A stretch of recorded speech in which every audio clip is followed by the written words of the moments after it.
الله الرحمن الرحيم. الحمد لله رب العالمين، والعاقبة للمتقين، والصلاة والسلام على سيد الأنبياء والمرسلين محمد وآله وأصحابه أجمعين. أما بعد، أعوذ بالله من الشيطان الرجيم. بسم الله الرحمن الرحيم. من يعمل سوءا يجز به. صدق الله العظيم. میرے محترم بزرگوں اور دوستوں اور عزیز اسلامی اور دینی بھائیوں، آپ حضرات کے سامنے سورہ نساء کی آیت نمبر 123 کا ایک ٹکڑا تلاوت کیا گیا ہے. دعا فرمائے اللہ رب العزت کچھ مفید باتیں کہنے کی توفیق عطا فرمائے. اللہ رب العزت نے انسانوں کو ایک مقصد کے تحت پیدا کیا ہے.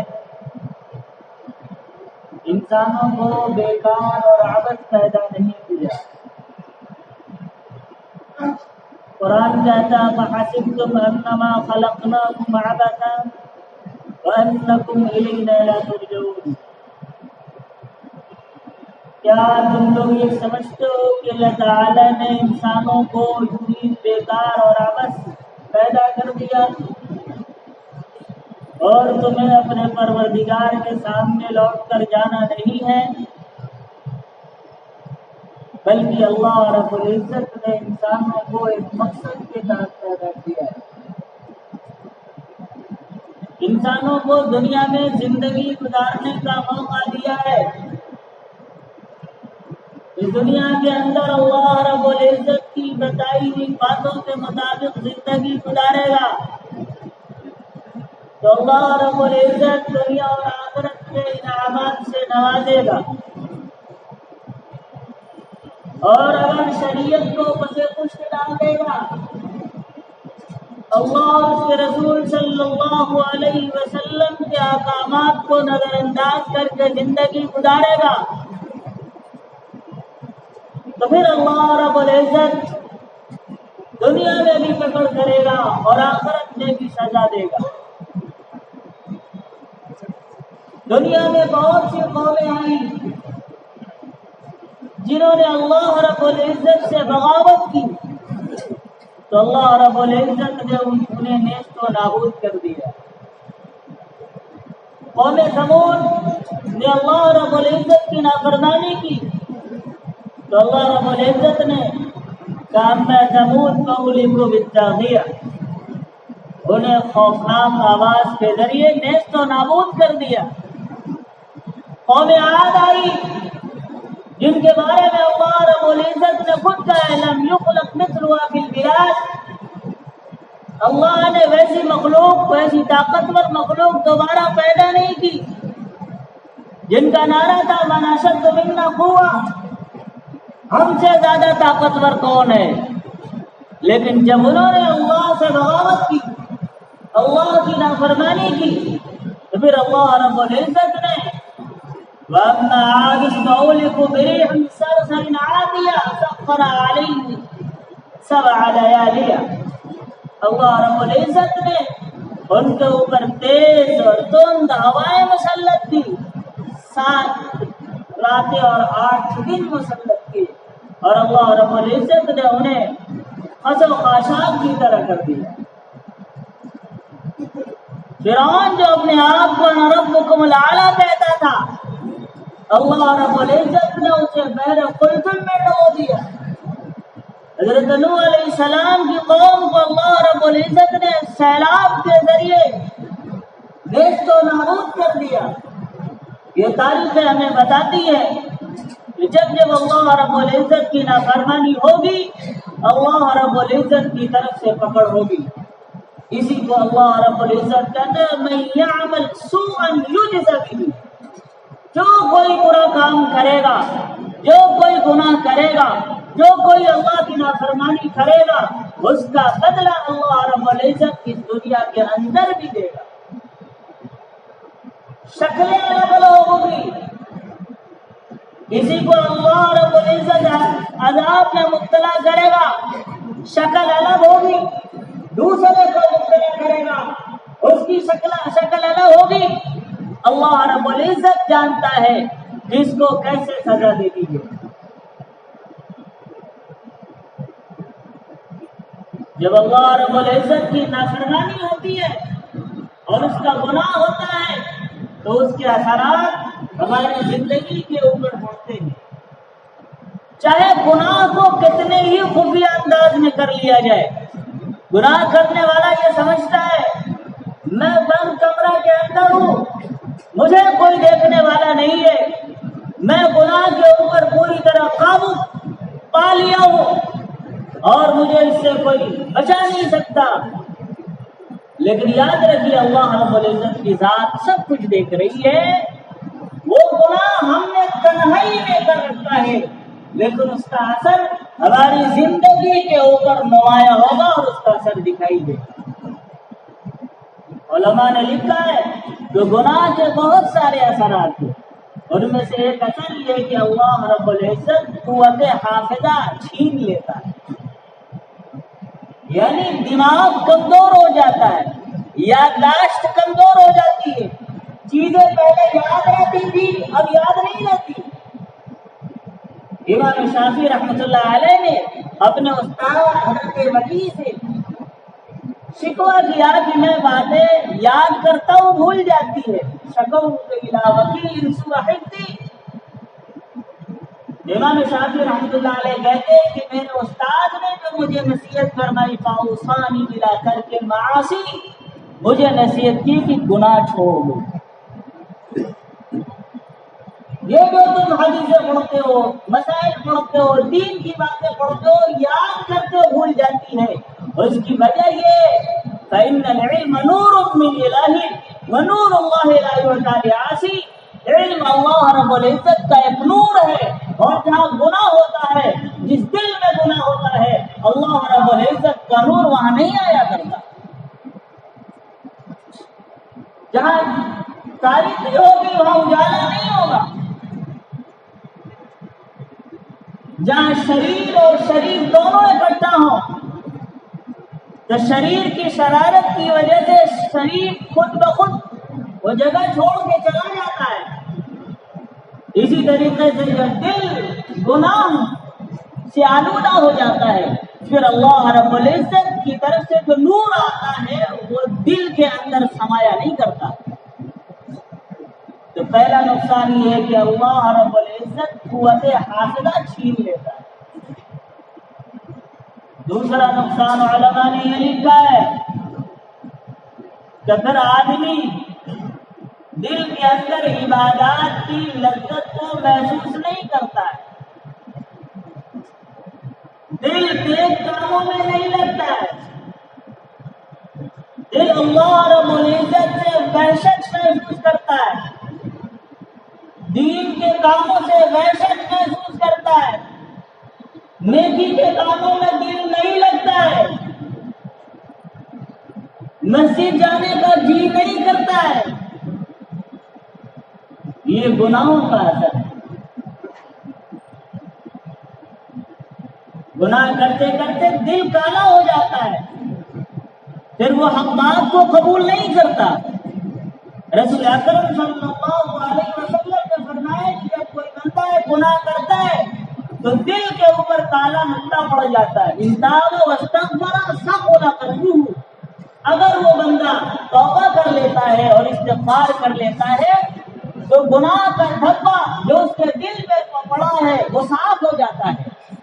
لیکن اگر وہ پھر دوسرا گناہ، پھر تیسرا گناہ، پھر چوتھا گناہ اور گناہ کرتے جاتا ہے تو رسول اکرم صلی اللہ علیہ وسلم نے فرمایا کہ اس کا دل کالا ہو جاتا ہے. اسی کو قرآن کہتے ہیں کلا بل ران علی قلوبہم. گناہوں کی وجہ سے دل کالے ہو گئے. اب حق بات کہی جا رہی ہے تو حق بات سننے کو تیار نہیں ہے. حق بات سن لیا جو عمل کرنے کو تیار نہیں ہے، یہ گناہوں کی نحوست کی وجہ سے۔ کتنے لوگ ہیں جو مسجد کے قریب میں ہوتے ہیں، جن کے گھر مسجد کے قریب ہوتے ہیں، جو مسجد میں ہوتے ہیں، جن کی دکانیں مسجد سے قریب ہوتی ہیں، 5 وقت مؤذن صدا دیتا ہے، لیکن جب اللہ رب العزت کی طرف سے توفیق چھین لی جاتی ہے تو مسجد کے برابر میں رہنے والا شخص بھی مسجد میں داخل نہیں ہو پاتا۔ یہ نہ سوچے کہ ہم مسجد میں نہیں جا رہے ہیں، یہ سوچے کہ ہم سے وہ کون سا گناہ ہوا ہے جس کی وجہ سے اللہ رب العزت نے ہم سے سجدے کی توفیق چھین لی، یہ سوچنا چاہیے۔ گناہ کا ایک اثر یہ ہے کہ اللہ رب العزت نیکی کی توفیق چھین لیتا ہے، پھر اس بندے کو اللہ والوں سے وحشت ہوتی ہے، دین کا کام کرنے والوں سے وحشت ہوتی ہے، ان سے بھاگتا ہے۔ جماعت کے ساتھیوں کو اس کا زیادہ تجربہ ہے، جب وہ گشت کے لیے جاتے ہیں اور لوگوں سے ملتے ہیں اور دین کی باتیں ان تک پہنچانے کی کوشش کرتے ہیں، پھر سامنے والا بات سننے کو تیار نہیں ہوتا، بات نہ سننے کی وجہ سے یا نہ سننا چاہنے کی وجہ سے طرح طرح کے بہانے کرتا ہے اور ادھر ادھر بھاگنے کی کوشش کرتا ہے۔ یہ وجہ ہے کہ ہمارے دل کے اندر گناہ کرنے کی وجہ سے سیاہ نقطہ پڑھتے پڑھتے ہمارا دل کالا ہو چکا ہے، اس لیے دین کی باتیں سننے کی توفیق نہیں ملتی۔ گناہ کرنے کی وجہ سے توبہ کی توفیق چھین لی جاتی ہے۔ آدمی گناہ کرتا ہے جب دل کے اندر ندامت اور شرمندگی ہوتی ہے تو آدمی اللہ رب العزت کی بارگاہ میں توبہ کرتا ہے، گناہ معاف ہو جاتے ہیں۔ لیکن جب گناہ بار بار کرتا ہے تو پھر اللہ رب العزت ایسے شخص سے توبہ کی توفیق چھین لیتا ہے۔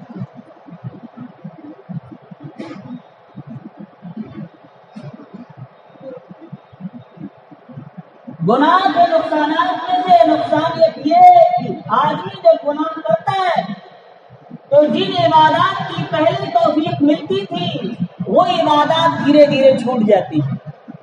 ایک گناہ کرتا ہے اس کی وجہ سے ایک عبادت کی توفیق چھین لی جاتی ہے، دوسرا گناہ کرتا ہے اس کی وجہ سے دوسری عبادت کی توفیق چھین لی جاتی ہے۔ بنی اسرائیل کا ایک شخص تھا، اس نے گناہ کیا، گناہ کرنے کے بعد مطمئن ہو گیا، جیسے اس کے پاس نعمتیں پہلے ملتی تھی اب بھی مل رہی ہیں، جیسے وہ نمازیں پڑھتا تھا اب بھی نمازیں پڑھتا ہے، جیسے وہ تہجد پہلے پڑھتا تھا اب بھی تہجد پڑھتا ہے۔ ایک دن تہجد میں اللہ رب العزت سے دعا کرنے لگا، پروردگار عالم میں نے گناہ کیا تھا لیکن آپ کی نعمتیں جیسے پہلے میرے اوپر نازل ہوا کرتی تھی اب بھی نازل ہو رہی ہے، گناہ کرنے کی وجہ سے تیری طرف سے میری کوئی پکڑ نہیں ہوئی۔ تو اللہ رب العزت نے اس کے دل میں القاء کیا اور دل میں یہ بات ڈالی، کیا گناہ کرنے سے پہلے جب تم تہجد کے لیے اٹھتے تھے اور جب تم تہجد کی نماز پڑھتے تھے تو دل کی جو کیفیت ہوا کرتی تھی آج وہ کیفیت ہے یا آج صرف کھانا پوری ہو رہی ہے؟ جیسے پہلے نماز میں لذت ملا کرتی تھی اب نماز میں لذت مل رہی ہے؟ جیسے پہلے دل چاہتا تھا کہ تہجد پڑھوں اب وہ دل کر رہا ہے؟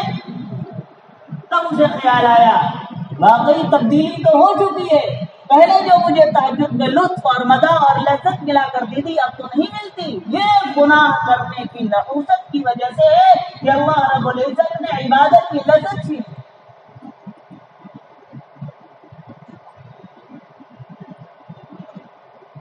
اور ایک بہت بڑا نقصان یہ ہے کہ اللہ رب العزت آخری وقت میں کلمہ کی توفیق چھین لیتا ہے۔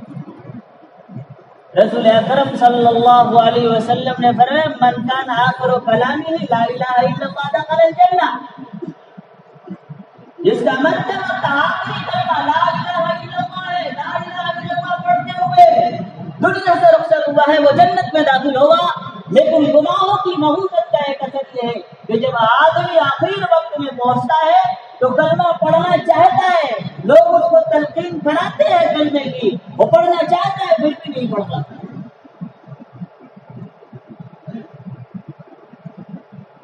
پڑوسی ملک کے ایک ڈاکٹر ہیں، دیندار ہیں، جماعت کے ساتھیوں میں سے بہت نیک ڈاکٹر ہیں، انہوں نے کتاب لکھی ہے جس میں باقاعدہ انہوں نے مرنے والوں کے آخری لمحات کی کارگزاریاں لکھی ہیں۔ اس میں انہوں نے لکھا ہے کہ میں نے تقریباً 100 بندوں کا جائزہ لیا کہ آخری وقت ان کی کیا حالت ہوتی ہے، اور چونکہ میں مسلمان تھا، جب کوئی مسلمان مریض ہوتا اور آخری وقت کو پہنچتا تو میں اس سے کلمہ کی تلقین کراتا۔ جو کہتے ہیں کہ میں نے تقریباً 100 لوگوں کو آخر وقت میں کہا کہ کلمہ پڑھو، تو ادھر سے جواب آیا میں کلمہ پڑھنا چاہتا ہوں لیکن میری زبان ساتھ نہیں دیتی ہے۔